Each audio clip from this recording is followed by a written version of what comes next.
សូមស្វាគមន៍និងស្ដាប់ដំរុយឆ្នោតយួនប្រចាំថ្ងៃ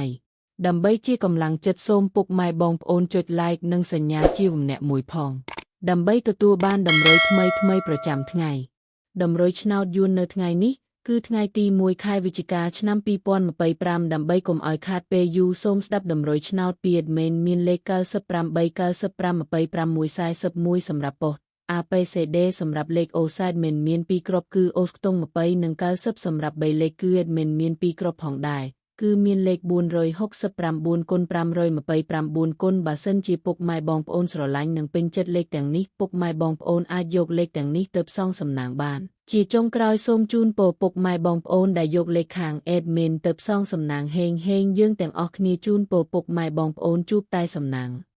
នឹងសុខភាពល្អសូមជម្រាបលាជួបគ្នានៅថ្ងៃស្អែកបន្តទៀត